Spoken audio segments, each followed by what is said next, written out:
as the crews now are saying that the caution flag is coming out of the speedway. And yes, Jim Clark does wave the yellow flag, so some of the crews who wanted to make an adjustment will now have an opportunity as caution is being shown once again here at Daytona. Well, with a couple of cars involved in what appears to be a major incident here. The number 64 machine of Michael Dokken is involved. It's always a wild event. Lap 36. Michael Dokken in the yellow. He hits the wall, then clips the rear number 66 Mark Thompson.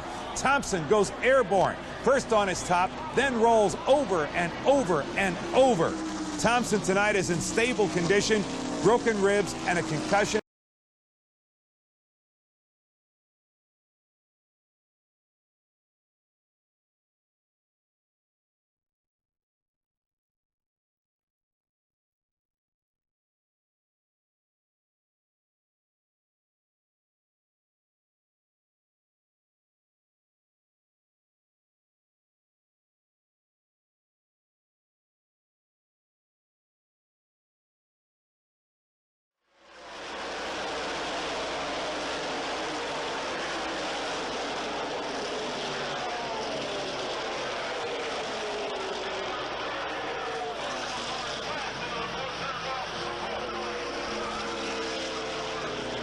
Experience helping Stephen Light today.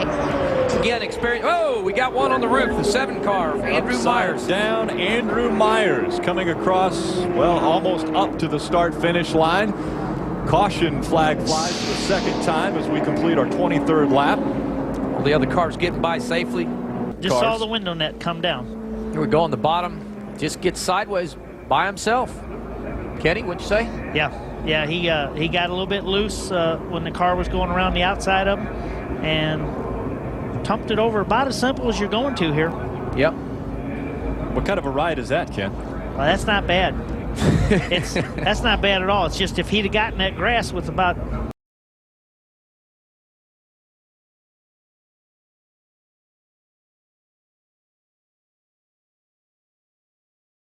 Maybe pushing too hard. He's way out of the cushion, and that's where traction is not available. He takes out the styrofoam barrier and goes upside down.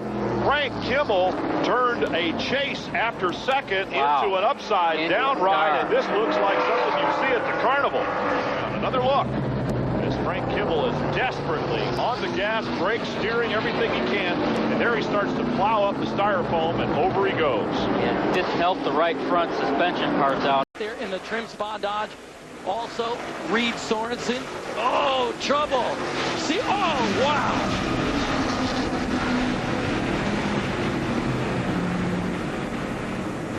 Chad McCumbee in the number 10 for Andy Hillenberg Racing goes end over end over end. 6. Start back up to the wall, and the 10 gets caught.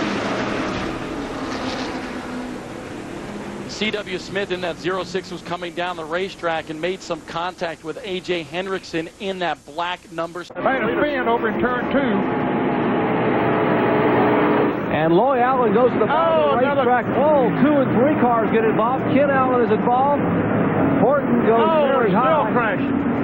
Oh, my goodness. Says heavy contact, heavy impact out of turn 2.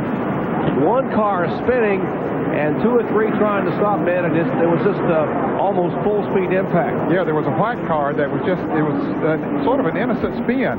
But then a bunch of cars, yeah, that white car right there, that car number 62. There we see the 1 car. The 1 car, Loy Allen, goes down and spins because Scott Neal came down. Now Allen goes back up, and there we see, oh, the car flipped over. The 52 car of turn, now he's back on his tire. Oh, and in the air he gets hit. Wow. He is off the ground and gets hit from beneath. Man, oh man. And remember, Jimmy Horton's a driver that won out at Talladega a year or so ago. Look again. And you can see him sliding along on the top, and then it's going to try to right itself, and here will come another car. There it rights itself, and another car comes along, and as Jerry said, hits him underneath the car. That was Ed Dixon, the 12 car that came along and ran under the 52 car of Horton.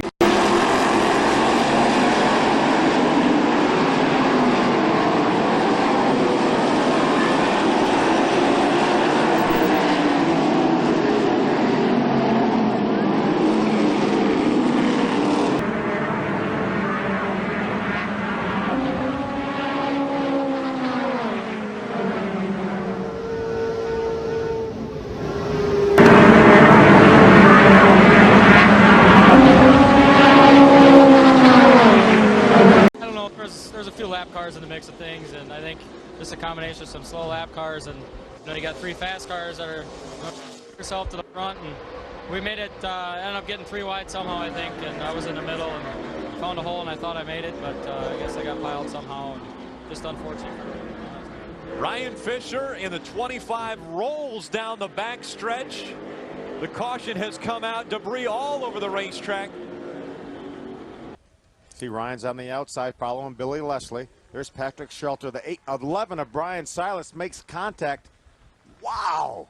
Up into the wall. Patrick Shelter hits him, slides him up into the wall, and then the rolls begin. It looked like the 25 of Ryan Fisher just launched over the 60 of Patrick Shelter. You see that car slid for a little bit right on the roof, right over top of the driver, but these cars are so well built. Here's another view. You see the 60 get sideways. 60 sideways and then into the 25. And like you mentioned, Phil, launched.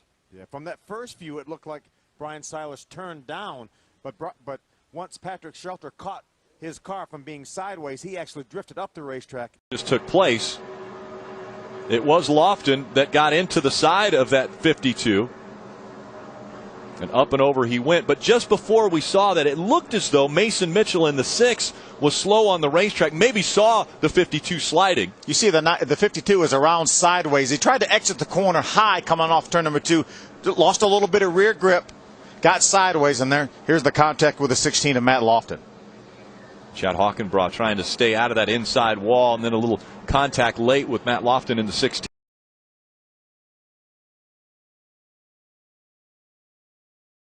Last night in Winchester, ARCA racer Chase Montgomery performed a WWE body slam. The only problem is that he slammed himself. Check this out. While battling for second on lap 196, Montgomery collides with Mike Langston heading into turn 1. The wreck takes out the majority of the top 6, except Frank Kimmel, who gets the Houdini Award tonight. The veteran Kimmel raced home to score his 5th win of the season and maintains the series lead.